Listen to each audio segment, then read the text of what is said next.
কাবাকে কেউ যদি মূর্তি বানাবার ষড়যন্ত্র করে এবং ভাস্কর্য বলে চালিয়ে দেয়, এই বক্তব্যের প্রতিবাদ করার সাহস যে রাখে না, এই ব্যক্তি কিভাবে খতিবুল উম্মাহ হয় আমার বুঝে আসে না। একটা উম্মতের খতিব সেইটার প্রতিবাদ করতে পারে না, এই লোক খতিবুল উম্মাহ হওয়ার যোগ্যতা রাখে না, ঠিক কিনা?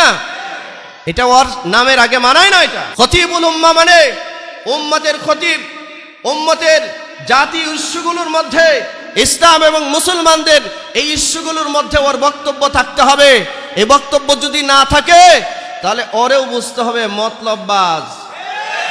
ধর্ম বানানোর জন্য কত মানুষ কিন্তু আমরা জেলে বললাম, এইরকম একটা অধার্মিককে, মূর্খকে কাবার সাথে বেয়াদবি করার কারণে ধর্ম অবমাননার একটা মামলাও হলো না, একটা মামলাও হলো না। অথচ সারা মুসলিম উম্মার, সারা দুনিয়ার মুসলমানদের হৃদয়ের স্পন্দন কাবা, ঠিক কিনা?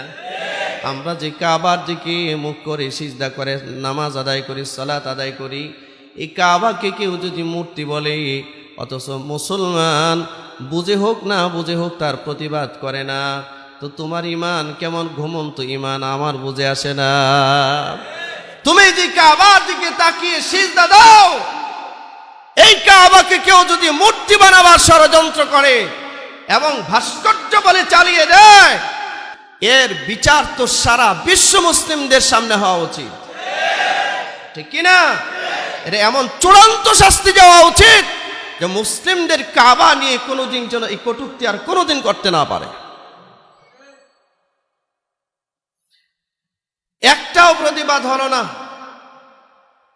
একটাও মামলা হলো না, কেউ কথা বলল না। আমাদের দেশে তো অনেকে আবার খতিব হয়ে আছেন, খতিব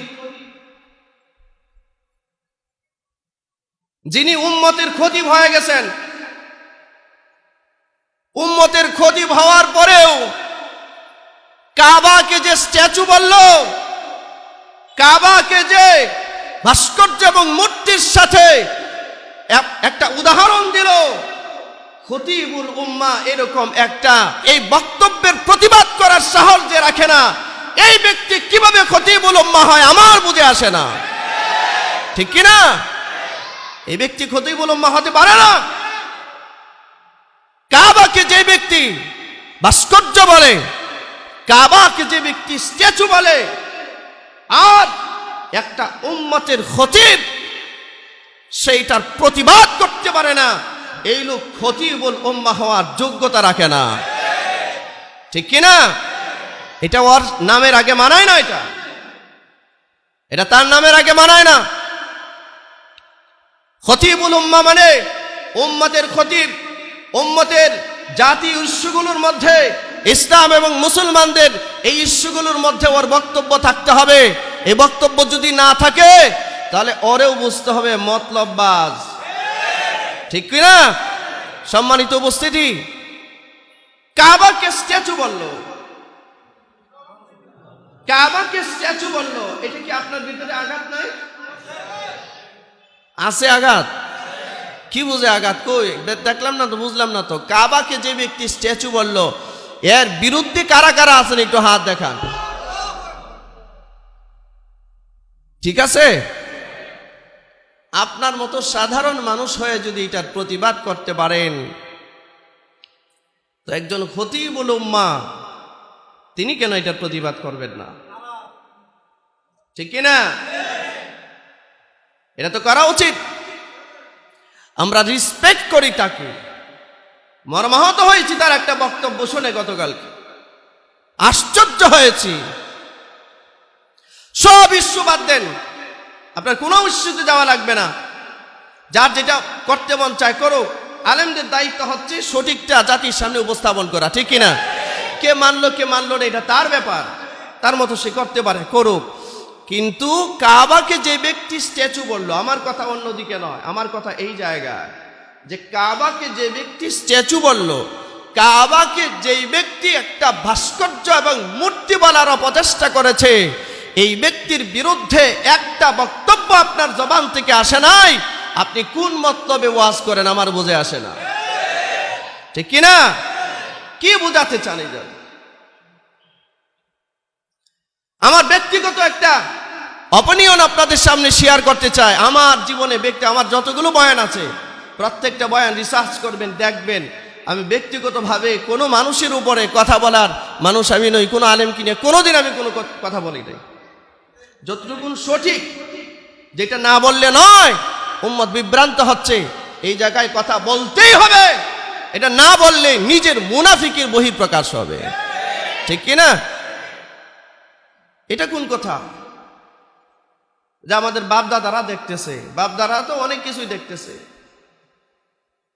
কিন্তু কাবাকে যে ভাস্কর্য বলল, এটার প্রতিবাদ করার জন্য কি আমার মুরব্বি লাগবে? কথা বলেন না কেন? হ্যাঁ, কোনটা হক কোনটা বাতিল তার সামনে ক্লিয়ার হয়ে যায়। আর তুমি বলতেই পারো না যে কাবাকে স্ট্যাচু বলল যে ব্যক্তি, এই ব্যক্তির বিরুদ্ধে একটা কথা নাই, এটা হতে পারে না। এটা কোনো খতিবুল উম্মার চরিত্র নয়, এটা খতিবুল উম্মার চরিত্র না। আল্লাহ আপনি হেফাজত করেন, হেফাজত করেন আল্লাহ, আপনি হেফাজত করেন আল্লাহ, এই উম্মতকে হেফাজত করেন আল্লাহ, আপনি এই উম্মতকে হেফাজত করেন। ভাইরা আমার, জানি না আমরা কোন দিকে যাচ্ছি, তবে একটা কথা বলে দিই, আমরা তো মানুষ, আমরা তো মুসলমান, আমাদের একটা ছোট্ট জীবন আছে। এই জীবনটা আপনি হকের প্রতি থাকলেও এটা শেষ হবে, এটা আপনি বাতিলের প্রতি থাকলেও শেষ হবে। সত্য কথা বললেও আপনার মরতে হবে, মিথ্যা কথা বললেও মরতে হবে, ঠিক কি না? আপনার 1000 কোটি টাকার মালিক হলেও মরতে হবে, গরিব হলেও মরতে হবে। বিশাল রাজপ্রাসাদ থাকলেও আপনার মরতে হবে, রাজপ্রাসাদ না থাকলেও মরতে হবে। আপনি খতিবুল উম্মাহ হলেও মরতে হবে, আর সাধারণ একজন আলেম হলেও মরতে হবে, সাধারণ একজন খতিব হলেও আপনার মরতে হবে। শোনেন, জানি না কারা কিভাবে কি উপাধি দেয়, আমার বুঝে আসে না। একটা মানুষের হায়াতের জিন্দেগি নিয়ে যার এত ভাবনা আছে যে আমার উপরে আক্রমণ হতে পারে, অ্যাটাক হতে পারে, আমার এই হতে পারে, সেই হতে পারে, এই চিন্তায় সত্যটা যেই ব্যক্তি উচ্চারণ করতে পারে না, যেই ব্যক্তির জবান দিয়ে সত্যটা উচ্চারিত হয় না, এই ব্যক্তির এই উপাধি সামনে মানায় না, এটা সামনে মানায় না। সম্মানিত উপস্থিতি, আপনাদের দৃষ্টি আকর্ষণ করব, আপনারা অন্তত বুঝার চেষ্টা করুন কোনটা হক কোনটা বাতিল। আল্লাহ তাআলা দোয়া, আল্লাহর নবী আমাদেরকে দোয়া শিখিয়েছেন, আল্লাহুম্মা আরিনাল হাক্কা হাক্কান ওয়ারযুকনা ইত্তিবাআ ওয়া আরিনাল বাতিলা বাতিলা ওয়ারযুকনা ইজতিনাবা। এই দোয়াটা আল্লাহর কাছে করবেন যে আল্লাহ হককে হক হিসেবে চিনবার, জানবার, মানবার তৌফিক দেন। কথা বলুন, কত সুন্দর দোয়া না? যে আল্লাহ হকটাকে হক হিসেবে জানার, বুঝার, মানার তৌফিক দেন, আর বাতিলকে বাতিল হিসেবে জানার, বুঝার এবং বর্জন করার তৌফিক দেন। জানেন না এই দোয়াটা কয়জন জানেন? এই দোয়াটা শিখে নেবেন, এটা খুব জরুরি। এই দোয়াটা এই জামানা, এই ফিতনার জামানা, এই দোয়াটা আপনার উপরে জরুরি, এই দোয়াটা করা জরুরি। কারণ কে হকের পথে আছে, কে হকের কথা বলছে, কে হকের কথা বলছে না, আপনি ডিসাইড করতে পারছেন না। আপনি আল্লাহর কাছে দোয়া করেন যে আল্লাহ, আল্লাহুম্মা আরিনাল হাক্কা হাক্কান ওয়ারযুকনা ইত্তিবাআ ওয়া আরিনাল বাতিলা বাতিলা ওয়ারযুকনা ইজতিনাবা। এই দোয়াটা পড়বেন যে আল্লাহ হককে, সত্যকে সত্য হিসেবে জানা, বুঝার এবং মানার তৌফিক দেন, আর বাতিল, মিথ্যা, এই জুলুমকে, মিথ্যাকে মিথ্যা হিসেবে চেনার, জানার এবং বর্জন করার তৌফিক দেন। আমিন যে দুই একজন বললেন, দোয়াটা নরমাল মনে করছেন?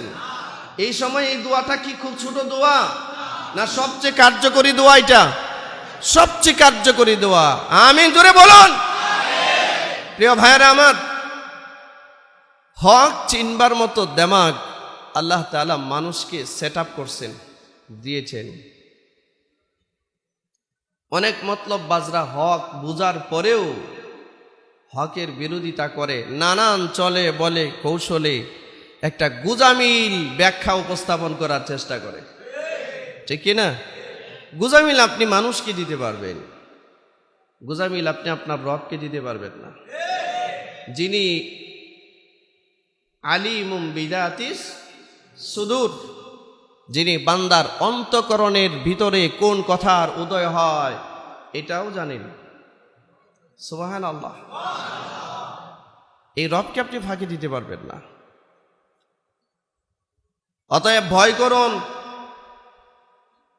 ভয় করুন, আল্লাহকে ভয় করুন, আল্লাহকে ভয় করুন। রাগ করেছেন আমার কথা? ব্যক্তিগত কারণে আমি আমার জীবনে কোনো মানুষের বিরোধিতা করি না, ব্যক্তিগত কোনো কারণ নাই, জাতীয় কোনো ইস্যু যদি না আসে। এ কথাগুলো কিন্তু চরম সত্য কথা, আমি যা ইতিপূর্বে বললাম, ঠিক কিনা? হয়তো কারো কষ্ট লাগতে পারে, কিন্তু এটাই বাস্তবতা, এটাই বাস্তবতা। আমি সমস্ত ইস্যু বাদ দিলাম, সব কথা বাদ দিলাম। আমার কাবাকে নিয়ে যে ব্যক্তি কাবাকে স্ট্যাচু বলল, এই ব্যক্তির বিরুদ্ধে কি কোনো আলেম চুপ থাকতে পারে? খতিবুল উম্মাহ তো বহু উপরের ব্যাপার, নরমাল কোনো ব্যক্তি, কোনো মুসলমান চুপ থাকতে পারে না। তার প্রতিবাদ এবং প্রতিরোধ করা প্রত্যেকটা মর্দে মুমিনের প্রতি এটা জরুরি হয়ে পড়েছে। এই জায়গায় যে কম্প্রোমাইজ করে, যে বড়দের এ দেয়, যে আসেই তো ইমাম সাহেব তো আছে, সব কাজ কি ইমাম সাহেব করে নাকি? ইমাম সাহেব যখন আল্লাহু আকবার বলে তো আপনি আল্লাহু আকবার বলেন না, নাকি বলেন যে এটারও দরকার নাই? ইমাম সাহেব বলছে আল্লাহু আকবার, চলে গেছে, তা আপনি বলবেন আমি তো ইমাম সাহেবের উপর ইক্তেদা করছি, আমিও জায়গা। এটা করেন? ইমাম সাহেব যখন রুকুর মধ্যে গিয়া পড়ে সুবহানা রাব্বিয়াল আযীম, রুকুতে গিয়া যখন পড়ে, তখন কি আপনি এই কথা বলেন যে ইমাম সাহেব তো আছেই, আমার পড়ার দরকারই পড়ো, ইমাম সাহেব তো পড়ছেই সুবহানা রাব্বিয়াল আযীম, আমার কি দরকার? ইমাম সাহেব যখন বলে সামি আল্লাহু লিমান হামিদা, কি বলেন? রব্বানা লাকাল হামদ। যদি আপনি বলেন যে এটা তো ইমাম সাহেব পড়ছি, তা আমার দরকার কি? থাক, আমি বাদ দিই। আপনি যখন সিজদায় যাবেন সুবহানা রাব্বিয়াল আলা পড়বেন, এটা ইমাম সাহেব পড়লে হয়ে যাবে তো? আপনার পড়া লাগবে না? কথা বলছেন না কেন? পড়া লাগবে না? আপনি যখন বসবেন আত্তাহিয়াত পড়বেন, এটা ইমাম সাহেব বললেই হবে? আপনার পড়া লাগবে না? দরুদ শরীফ পড়তে হবে না? হ্যাঁ, দোয়া মাসুরা পড়তে হবে না? ইমাম সাহেব আসসালামু আলাইকুম ওয়া রাহমাতুল্লাহ বলছেন, আপনার বলা লাগবে না? তো সব কাজ কি ইমাম সাহেবের উপরে ফেলে রাখা যায়? এটা মতলববাদের কথা, এটা ধান্দাবাদের কথা। সব কাজ ইমাম সাহেবের উপরে ফেলে রাখা যায় না। ইমাম সাহেবের দায়িত্ব যেটা, সেটা তিনি পালন করবেন। বাকি মুক্তাদি হিসেবে আমার উপরেও কিছু দায়িত্ব আছে, সেটাও আমার পালন করতে হবে, ঠিক কিনা? এটা যদি আমি না করি, তাহলে এটা ইমামের ইক্তেদা বলে না, বরঞ্চ এটা ইমামকে অমান্য করা বলে। এটা কোনো তার আলেম আর বড়দের ইত্তেবা করা বলে না, বরঞ্চ এটা তাদের নীতি আদর্শের বিরোধিতা হলো। আল্লাহ বুঝবার তৌফিক দান করুন।